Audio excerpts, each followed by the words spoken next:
Go Mavs.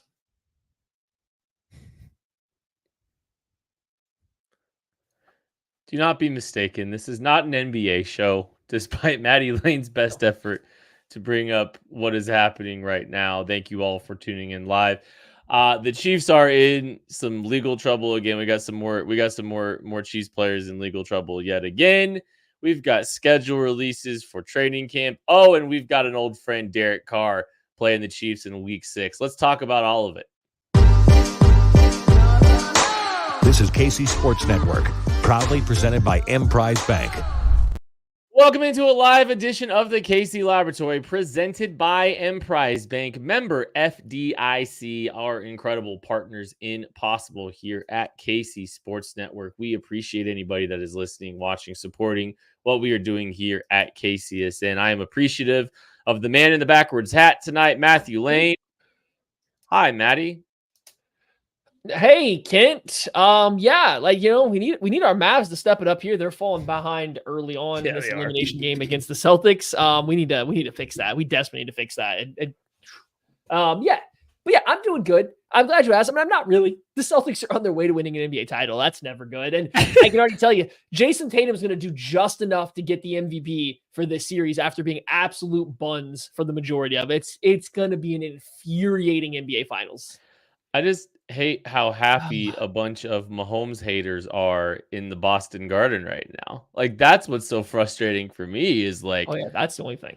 They are all just a bunch of Mahomes haters out there, and here we are, and they're gonna probably enjoy another ring, which I don't really like that team all that much, but we do appreciate you all hanging out with us today. I got to hang out with BJ and Tucker today, which was a lot of fun. So we went out and did Callan's Course for Hope. It was a fundraiser golf tournament for Braden's Hope, and really cool to get to kind of meet all the people behind that. It's all to support childhood cancer, and I believe only 4% of the funding for cancer research is guided towards childhood cancer. So if you ever want to just kind of reach up on or research that a little bit, go check that out.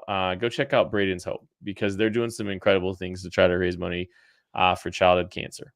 So you can kind of go learn up on that. So go check that out if you got a chance to do that. Wanted to just bring that up off the top because it was a very cool experience getting to meet the people there. Anyways, we do need to get started on this show. We will talk about the Isaiah Buck stuff in here in a minute. It does sound like we have some Chiefs training camp starting dates, which is always just an exciting moment for us, because, you get to kind of find out when when things really start in earnest. The first official practice, it sounds like, will be July 21st. I believe rookies and quarterbacks start reporting July 16th, which would mean that we are less than a calendar month away from the Kansas City Chiefs reporting to St. Joseph, Missouri for training camp. We are so close to being done, Matthew. Kinda, I guess. We're not that close, but I mean, we're creeping our way there. I mean, I'm always excited. Camp gets excited or camp gets announced. It's a good time. Everybody gets to start making some plans to go out there. A quick perusal of the dates this year, it seemed a little bit more travel friendly for people coming from out of town. There was a couple times where they practice on not just like Friday, Saturday, but a couple Saturday, Sundays, I think, in there, which they don't usually get many of, or maybe there's only one of those.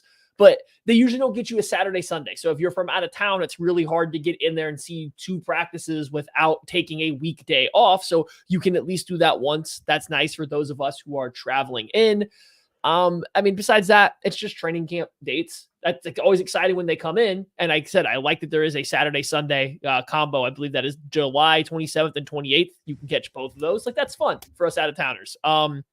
Besides that, this is, what excites me the most about training camp? We get to see which rookies are going to matter this year, I think, right? You go to training camp and you have a rookie that's only playing with the 3rd string or 4th string all training camp long.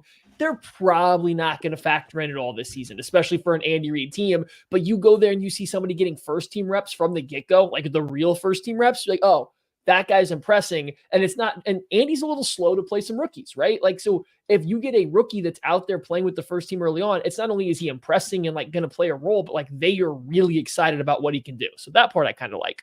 I love it all. I like trying to get out to training camp once or twice when I can, and yeah, it's mostly weekends, and try to get it to coincide with a weekend that you're normally available. So like, we'll, or Craig, but there's always like as an attempt to do like a KCSN weekend. But yeah, we can't wait to get out there, check that out. It's going to be a lot of fun.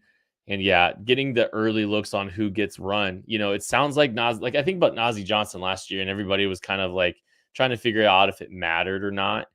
And it sounds like a lot of people have kind of come out and say like Nazi Johnson was probably going to get some real run and had a chance to start legitimately for this team at the outside quarterback position. So, hey, look, there's things to pay attention to from a rotational perspective, like Maddie's kind of talking about. And it's just, it's everybody. It's all kinds of different players in that regard. But yeah, we can't wait. Let's talk about a guy who may or may not be in St. Joseph in July. Yikes. Bugs is having a very rough off season. There's been obviously a couple legal things that have happened here over the last few months for the Chiefs with various players. Former Detroit Lion and current KC Chiefs defensive tackle Isaiah Bugg was arrested this weekend on charges of second-degree domestic violence and second-degree burglary. According to AL.com, prosecutors in the case have now revoked Isaiah Bugg's bond from the animal cruelty charges that he incurred earlier in this offseason, as one of the conditions of the bond was to not commit any new crime. So here we are. This is a second thing he's been kind of arrested for. Obviously, he turned himself in for the first one. It wasn't like an arrest, but he did turn himself in and went through the booking process and whatnot. Man, it's been a long off season for sure, and it's been a long off season with some of the stuff that's happened here. But now a second thing with Bugs. Man, what do you think? What do you think here, Matthew? Cut him. I don't know. Okay, so I'm going to let people, on Only Weird Games, Seth, is very familiar with legal stuff like this. I'm sure, going to talk about Isaiah Bugs and what that means from the actual legal standpoint. And like normally on this show, Craig, who is doing very excellent, is, not here on the lab regularly anymore, but he is doing just fine. He's okay. We normally kind of let him skirt around through this stuff. Now it's just us. I'm not going to get into the legal aspect of this. I don't know. I'm going to let for somebody else, aka the law, and everybody tell me what's going on here. But here it is. You've now gotten in trouble twice, and you haven't played a single snap. You've gotten in trouble with the law 2 more times in the amount of snaps you've played, like infinitely, I guess, because you played 0 snaps for the Chiefs. Like you've done nothing for the Chiefs. You just keep getting in trouble. This one, I don't know how many legs there are to stand to it. Maybe it comes out and it's one of those kind of like incorrect things, and maybe he's completely, innocent of all this. But at the end of the day, you're still in these situations without ever like securing a spot on the team. Like, why? What's the point? The Chiefs have enough going on for guys that have gotten in trouble this offseason legally or with society for no matter how you believe it. There's enough other personalities on the Chiefs right now doing their thing. They don't need an Isaiah Bugs, a guy fighting for a roster spot. Although, hey, look at his cash. I think they expected him to be around. Maybe not anymore, but like he's just not. He hasn't done enough to get a little bit of leeway here. They just need to kind of, I think, cut bait at this point in time. Just get one less distraction that doesn't mean anything out of the way. So this is the second time Bugs has kind of been, had some issues in Tuscaloosa. After the animal cruelty charges, Bugs denied the charges and said it was someone attempting to kind of, I think he used the word besmirch him. Yes. And try to force the close of his business. They didn't like his hookah lounge in the area, so he has been targeted, in his words, by the police department in the area. It's not a great look. And when you're looking at a team that has multiple nose tackles on the roster currently that fit the similar profile of what he would provide them from a roster perspective, it's really tough to just justify keeping him on the roster right now. And it's just one other thing that this team has dealt with, another, personnel issue where someone has gotten illegal trouble during the offseason. I am sick of it. And not that it's like, I'm just so over the stories and true, not true, what have you. Yes. It's exhausting. It is exhausting to Yes. deal with. So like, is it a distraction? I don't know, but I'm cool with just like, let's just kind of nip this one in the bud because you have a lot of nose tackles competing for roster spots right now. He is in we could call it 4-way, 5-way battle with Derek Nottie, Mike Pennell, Neil Farrell, Fabian Levette, and also him. So like you've got 5 guys that can kind of do a lot of the similar things that he does. Yeah. I don't know. Like this is one tech. Listen, I liked Isaiah Buggs, the player. I thought he was. Chiefs went out and they gave him a decent little like contract. Yeah, the base salary was like a little over $1 million. The way they structured it seemed like it was a thing that they thought he might be around. And I like what he brought to the table. But here it is. At the end of the day, I'm not saying that he is guilty of whatever either any of the allegations that are out there, anything going on right now. I don't know. We won't know yet. But where the Chiefs currently sit, it's just not a battle I think worth fighting for them. It's just not worth fighting for them with everything else that they have going on right now. The team is in the headlines for all the wrong reasons, and it's unfortunate for Isaiah Buggs. And if he has done nothing wrong, I hope that he could find another team or, whether it's back with the Chiefs, however it may be in the future. But like, they just don't need any more headlines going on right now. They just don't. And that's unfortunate for him. And he's a guy that is the most expendable out of the stuff that's happened so far.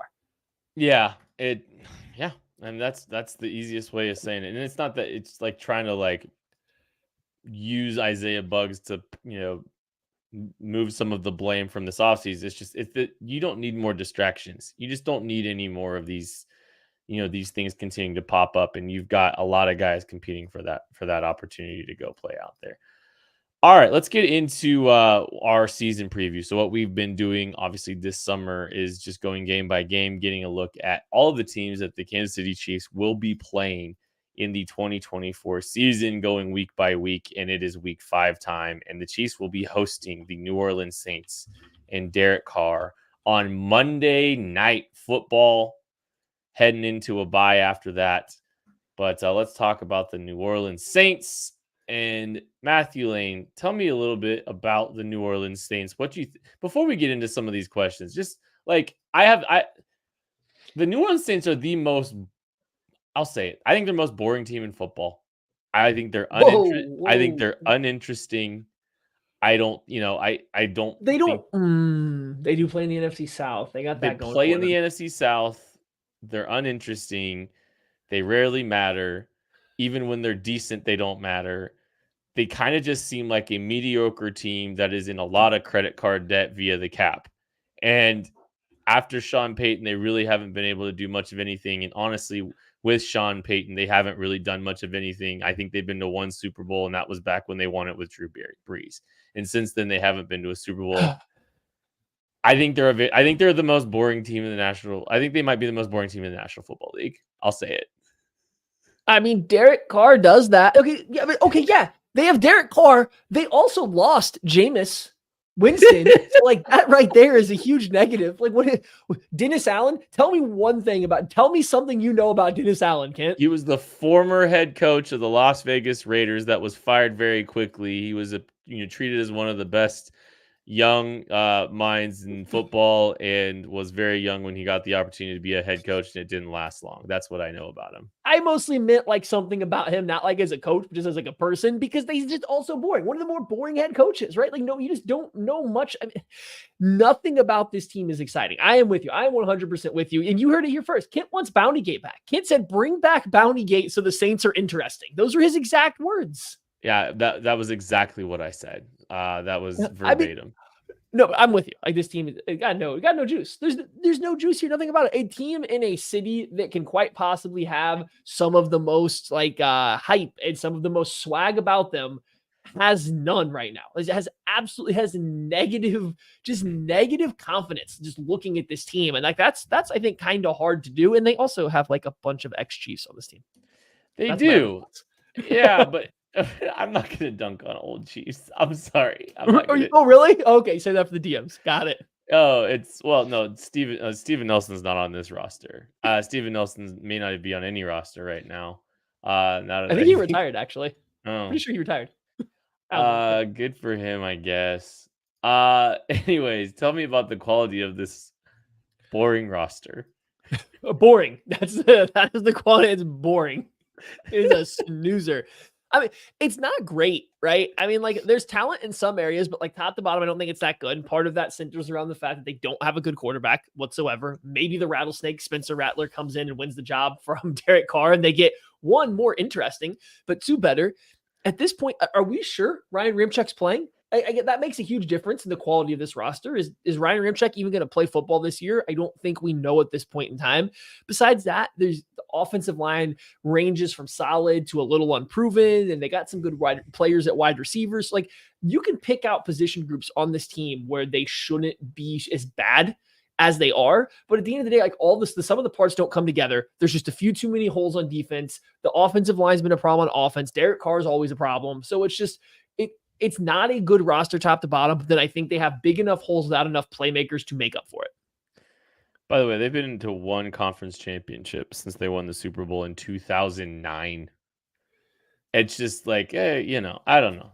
They haven't been all that interesting. But yeah, it's a fine roster. It's in the box of 7-10 and 10-7. The box that they like to live within. I think there's, they've tried to continue to build, I think, just with, like investing a first round pick on the offensive line. They've tried to make some significant investments in their offensive line. And if you look them left to right, you got a first round pick, a fourth round pick, a second round pick, a first round pick, and a first round pick on that line as it currently sits if Ryan Ramczyk is indeed playing. So they've made some big investments. Oh, by the way, Trevor Penning also on that roster.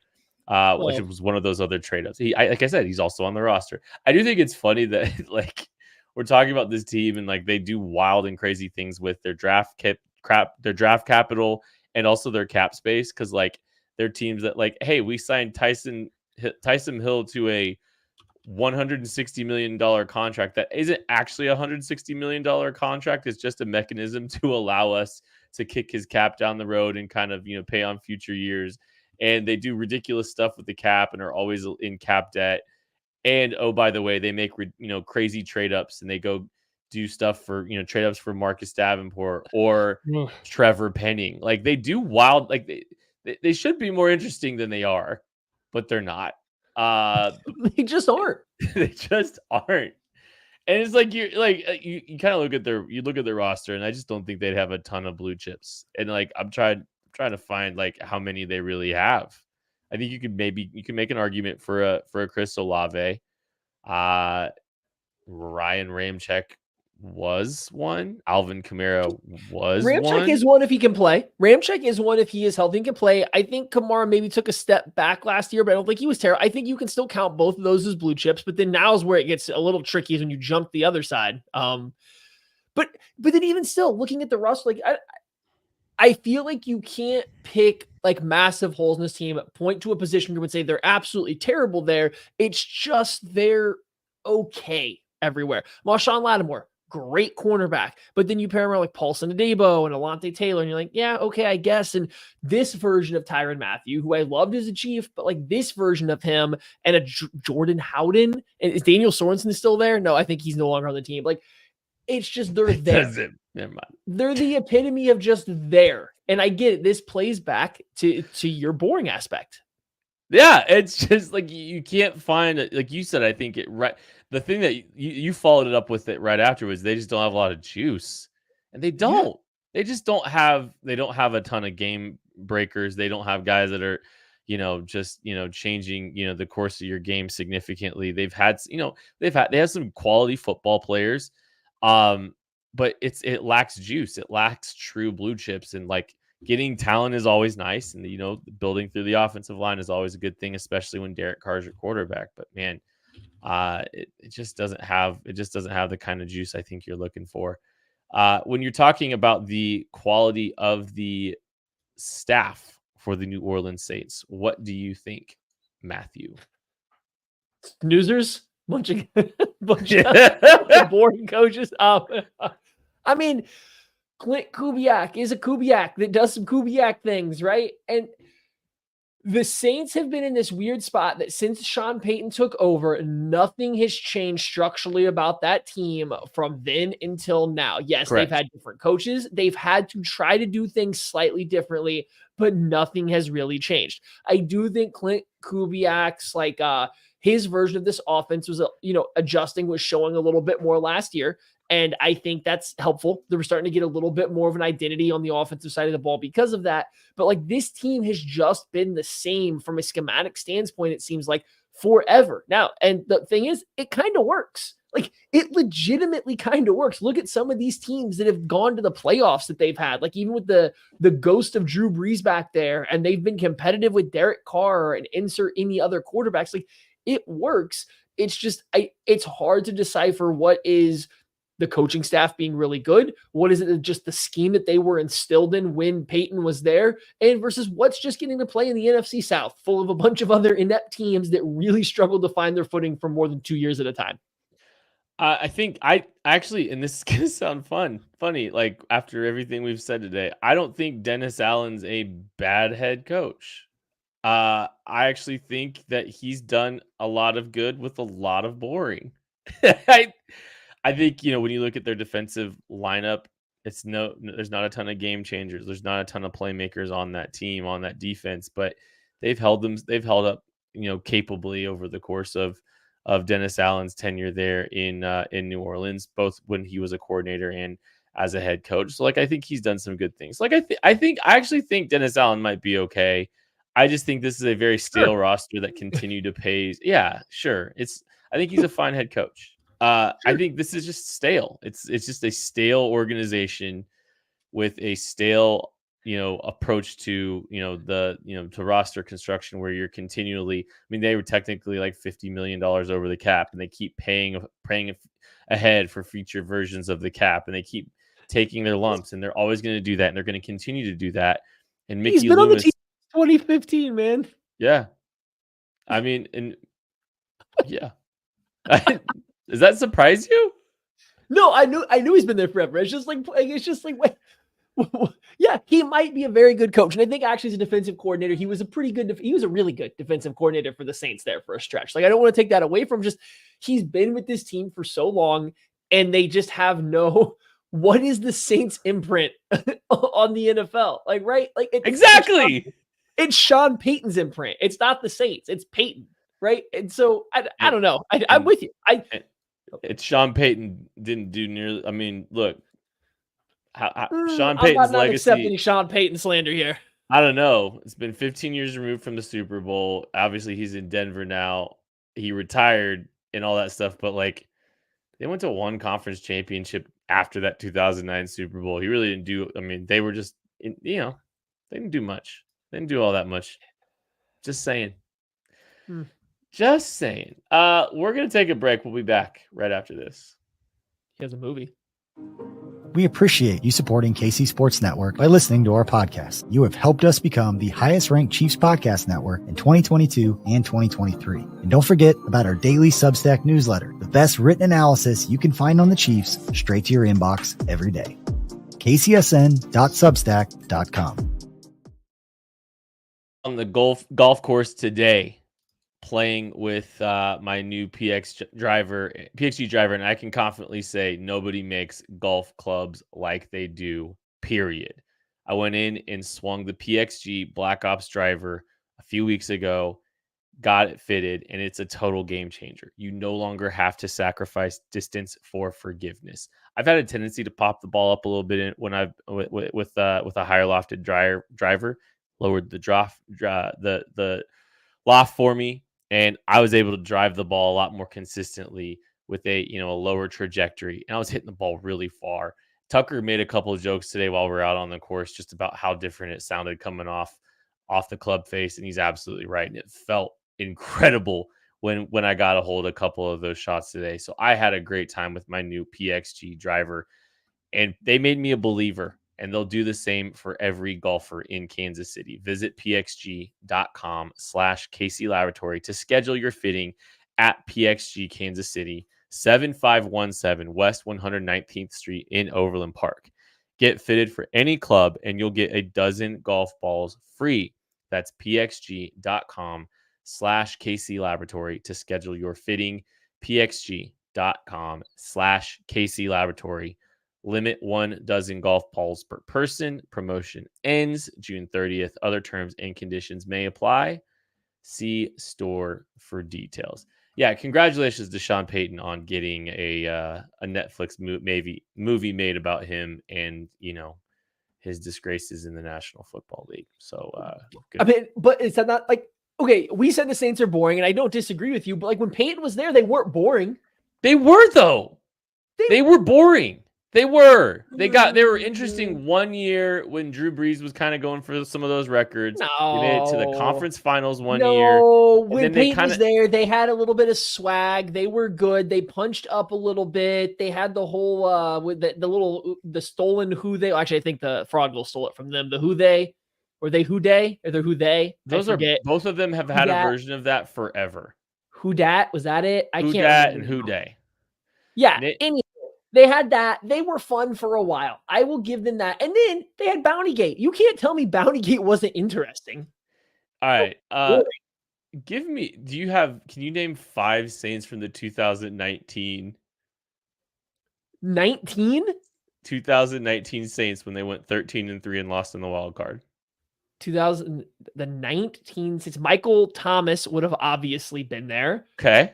Not interesting. That Cameron Jordan was definitely there. Still good. 19 Marshawn Lattimore should have still been there. They had. Ooh, are we already running out of guys that I know were there for sure? Was Demario Davis? Demario Davis, linebacker, was definitely there for that. He might have been. I think so. Pretty sure he was. You did better than I thought you were gonna do.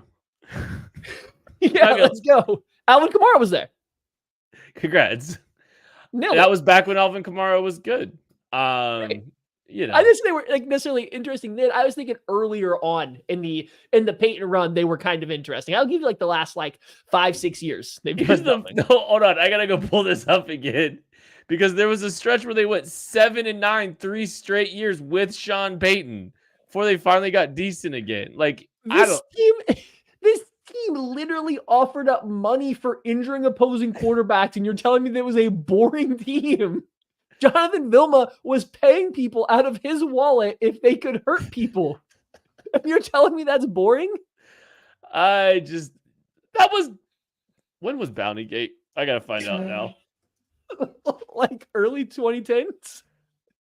It started in 2009. Yeah, I said the latter part of it's been bad. But Bountygate was objectively not boring. Tucker was in elementary school in 2009. Why is he catching strays? It's not that he's catching strays. I'm just telling you, this is a long time ago. They've not been interesting for a long period of time. I don't know. I found Jameis pretty interesting, actually. Anytime Jameis got on the field, they were all of a sudden very interesting again. Tucker confirms he was in 6th grade. They also tried to make a tight end a quarterback for a while. Give me an exciting new addition to the 2024 Saints roster, Matthew. Oh man. Well, I don't know if they have any. They're kind of boring if we're being honest. They drafted Kool-Aid McKinstry in the 2nd round. He fell a little bit. I think he's a nice fit across from Marshawn Lattimore. They get somebody maybe not as athletic as Lattimore, but he gets a little bit bigger, more physical, willing to play press. I think it's a good secondary coaching staff. It's a good structure to coach him up to become a good player, to maximize what Kool-Aid can do. He plays a little, maybe they can start building back some of that old New Orleans swag that they had before. Get Tyrann Mathieu, Lattimore, McKinstry going. Get a name like Kool-Aid. How you gonna tell me a guy named Kool-Aid is boring? Come on, that can't happen. So I like Kool-Aid's addition to this secondary for a team that I said earlier. They have a couple stars here and there, but they have fine players around them. I think Kool-Aid has the upside to be more than fine, and I think that would go a long way as long as they can keep Marshawn Lattimore happy. This is the least star-studded roster. This is fun. I don't know why. It's just the least star-studded roster I think we've seen in a long time. There's just a whole lot of, okay. And one of those, okay, is Willie Gay Jr. He is a starting linebacker for the New Orleans Saints in 2024. Yet another player coming over from Kansas City to play on the New Orleans Saints roster. We talked about Tyrann Mathieu a little bit. You got Tano Passigno that has been on that roster as well for the last few years. Colin Saunders. I forgot that K-Pass was in the league. You said that, and I just started searching. Oh, you said the Saints are uninteresting. They paid a guy that's getting neck surgery this offseason. Talk about a wild swing. And Chase Young, the man literally had to get neck surgery after they paid him. That's not boring. It's one of the two free agents that are eligible for the compensatory formula for the New Orleans Saints. So there's that. So congratulations to Chase Young. Still not that interesting, if you ask me. But yeah, Willie Gay Jr. E. Smith said this. Wait till you get to the Panthers as much as we're going on the Saints. Like, one, the Panthers are fun because they're really bad. The Saints aren't really bad. They're just there. They just exist. The Panthers are interesting because they have the most expensive interior offensive line in the history of football, too. And then a 5'6" quarterback. Yeah. Well, they're trying to firm up that pocket and give him big targets to throw to. And this isn't a Saints, or this isn't a Panthers. This also may not be a Saints show at this point. Oh, Nathan Peterman's on this roster. No way. Shut up. Yeah, tell me you're not interested. Okay, I'm back. Their quarterback room is an adventure. Yeah, and no, Doug, you're not wrong. They lost Jameis Winston. Okay, and Jake Haener was their back. All right, so you got Derek Carr at quarterback. You got Jake Haener, who was he was suspended for PEDs last offseason. While weighing $180 soaking wet. You've got Spencer Rattler, who is that fine. You know what? That's my new addition. Spencer Rattler. I think he's more talented than a 5th-round quarterback. And if there's anything that can make the Saints interesting, it's Spencer Rattler. That's it. He's the most talented quarterback on that roster. It's inarguable. Okay. We're making fun of saying that they're boring. They added players in the draft named Kool-Aid McKinstry, Spencer Rattler, Sincere Hainsworth, and Bub Means. I don't know. They added kind of the coolest names. I mean, they did add cool names, but it's kind of like it's putting a Band-Aid on a flesh wound. Like, it's just not going to go well. It's just they lost it all with Winston going out the door. I agree. They never had it. Matt, give me a player to watch. Give me a player to watch. I don't know. I'm thinking. I was trying to figure out. James Robinson's on this team. Is this the same James Robinson that you absolutely despise coming into the NFL? Because I'm going to root for him to make the team. Yes, it's the one who had 6 fumbles in the tape I watched. Yes. No. All right. Player to watch. Rashid Shaheed, actually. I think he's their slot wide receiver. I think we all know Chris Olave is really good. I think A.T. Perry showed a little bit in that last year to be an outside ball winning kind of X-ish wide receiver. I think Shaheed's actually a pretty good slot vertical guy. And unfortunately, paired with Derek Carr, he doesn't always get to show it, but I think there's definitely some talent there. He was a restricted free agent this past year, so you didn't really get to see what his market value is. I think if he builds on what he's done so far in his career, I think he actually could have a pretty good little payday coming up for him this upcoming offseason. So I like Rashid Shaheed. I think that he's in for a good year. I think he's coming off an injury either this year or last year, and you just got to show that you can stay healthy for being a slightly undersized guy. Yeah, he only played 2 years ago. He played 12 games. Last year he played 15, but 700 yards, 5 touchdowns, good vertical slot weapon. I think he's going to get paid this offseason if he can stay healthy. T-Bone has called Derek Carr. He says, I call him Derek Parr. That is the best nickname I think I've ever heard for Derek Carr. I like how we can basically go through this show. We can all just say the name Derek Carr without actually having to go into any analysis whatsoever about Derek Carr, because we all fully understand and acknowledge what Derek Parr is. So I just think that's really good. For a player to watch for me, I will go with Marshawn Lattimore. And look, Marshawn Lattimore has the kind of talent and ability where we kind of joked about the lack of excitement and lack of like playmakers and blue chips on this roster. When Marshawn Lattimore is healthy, he's a blue chip player. He's had his struggles with injuries over the course of the last few years, but he is a true lockdown corner when he is on the field. And so if he's able to play, if he's on the field, like that's an impact player that the Saints will have on that side of the football when the Chiefs are lining up against them in week 5 of this season. So Marshawn Lattimore, very good player when healthy, has to stay healthy. Who's the Chiefs non-Mahomes MVP of this game, Matthew? I don't know anybody that's not boring. Just a player that exists. I have a question. No, I have a question for you. I'm gonna go look at the Chiefs roster real quick. What Chief on the Chiefs 2024 roster? We're gonna do this instead of non-Mahomes MVP because they're gonna win. Okay, hold on. I want to give my non-Mahomes MVP since this one doesn't count Travis Kelce. Fine. Okay, continue. Okay, that's fine. All right. So if I was, I'm gonna give you a few names. What player that is currently on the Chiefs will be a Saint in 2025? In 2025? Is next it year? Charles Menahue? Pretty good one, isn't talented. Too good. it? You gotta lower that standard. What about? I know it already, but continue. I got the answer. Is it Derek Nottie? That's a pretty good one. I was gonna go with Noah Gray. That was a good one too. No, and the reason it's really good is because their tight end room is stacked, but that's never stopped them from continuously adding guys that aren't actually tight ends, but just tight end adjacent to this room. Jawan Johnson, wide receiver transfer. Foster Moreau, he's a tight end. Taysom Hill, not tight end. Dallin Holker, kind of a hybrid, much like Noah Gray. Like, they've never shied away from adding these hybrid tight end players. So yeah, Noah Gray's my answer, even if they have 8 billion guys. That's a pretty good one too.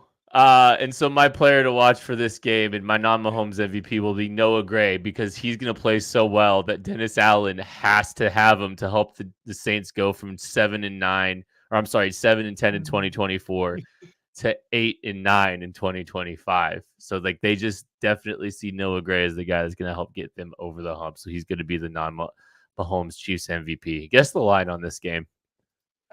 Do you have a line for this game? I'll do this. Guess the viewership on this game. Pretty good. It's the Chiefs. The line is the Chiefs by 7.5 right now. I don't know.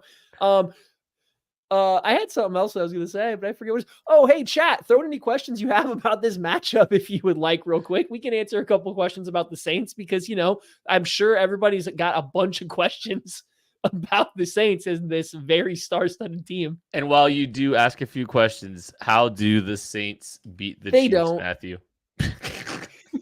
The Chiefs fall asleep on the plane. Is it in New Orleans? No, it's at home. Oh, God, never mind. Now there's no chance. I was going to give the benefit of the doubt the Chiefs fell asleep on the plane ride. I don't know how you are so consistently unable to know the home or road on this, especially when I lead the show with where the game is being played at. So that's all. Attention. Okay, how this team beats the Chiefs. Marshawn Lattimore, Tyrann Mathieu, Kool-Aid McKinstry, Pete Werner, and Colin Saunders all have interceptions that go back for scores. And therefore, the Saints get a commanding lead that the Chiefs can't come back and come down from. Got it. Nailed it. It's not that the Saints are bad. It's just the Saints are not good. They're just not good. Yeah, we're probably doing them a disservice, I think, because we went from like boring to treating them almost as if they are bad. They're not bad. They are just, like we've said this entire time, they're just there. They're a fine team. They are a completely average, acceptable NFL franchise that has nothing really exciting going for them. However, I did just realize that Jonathan Abram is on this team, so maybe they are bad. There is a chance. I don't think that I think they can stick around and play good football and hang with teams that kind of sit in that middle tier, which is exactly how they've won 7, 8, 9 games over, last few years. Like they can beat teams in the National Football League. I just think when it comes to playing upper echelon teams, they're going to struggle to make enough plays on either side of the football. with, the explosive offense or, playmakers on the defensive side of the ball. I just think that they just have significant struggles when it comes to playmakers. And that's going to be really hard to go in and beat the Chiefs if you're going to try to do that. So they built a fine roster that can compete in the NFC South, and it's not going to be enough to for the Saints to beat the Chiefs. And so there's that. I think we got someone asked us if we took edibles before the show, and we did not. It is June though. So it is in fact June, and let's have some fun here, folks. Let's just have a little bit of fun here. That's all. Justin Dupin-Gieser asks, does David Carr A, mention his brother is just as talented as Pat? B, mention his brother would be just as good if he had Andy Reid? Or C, mention his bro would be just as good with Travis Kelce too? Those are three. Both great, or all three great. I would say, I genuinely think David Carr thinks his brother is just as talented as Patrick Mahomes. I think he'll just leave it at that and just say that this guy is as talented. That clears.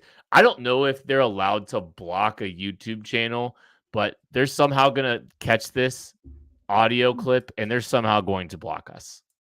Then they're going to find all of our personal Twitter accounts and block us all too. That's just how the Carr brothers roll. If the Saints find a way to beat the Chiefs, we should try to get David Carr on here. We could, yeah. We should have him come preview the game too. Ooh. That would be a good one. Jerome Bunkers, which Chiefs backup would start for the Saints? This is actually an interesting question.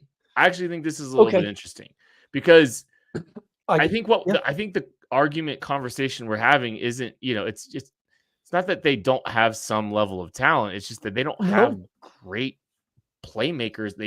They're fine in a lot of different places, right? It's just a lot of fine. Yeah. No, this is a good question. Chamari Connor would probably get into a pretty good timeshare with Jordan Howden or even Tyrann Mathieu at this stage. Matthew probably still plays, but I think that Connor might be in a position to take a couple snaps away from Howden. Not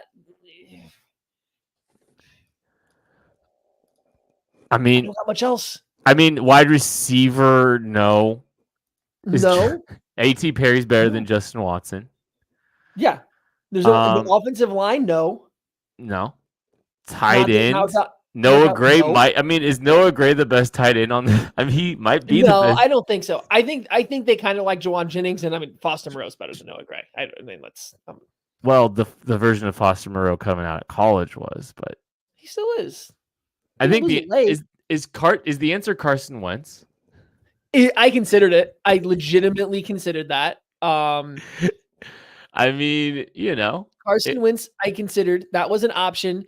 No running backs. Carl Granderson is solid, but is he better than Mike Dana for sure? I don't know. But then I look at their depth at the defensive end position, and they have a bunch of guys kind of on that level already. So I don't know if Mike Dana would be like pencil. I guess Charles Omenihu's technically the non-starter, which he would probably start if healthy. But like Peyton Turner, Chase Young, Carl Granderson, this version of Cameron Jordan, they're all kind of on that Mike Dana level. So I don't think you can say for sure that Omenihu or a Dana would start over them. Yeah. No, it's, what's funny? We didn't talk about Peyton Turner, the first round pick in 2021, Isaiah Foskey, their second round pick last year, or Brian Bresee, their first round pick last year either. Because they're boring. You just forget they're there. And they've not been Brian Bresee was coming on late. He showed some promise last year. I also can't believe you called them boring when they have your guy Christian Boyd on the roster too. And Colin Saunders. Christian Boyd and the King Nathan Shepard. Christian Boyd has a Chiefs tattoo on his neck. That might count as being close enough to being a former Chief. That is going to do it for this episode of the KC Laboratory. Thank you all so much for listening, watching, supporting KC Sports Network. We love you. We appreciate you. We'll catch you later. Didn't even talk about Matt Araiza locking down the punter job.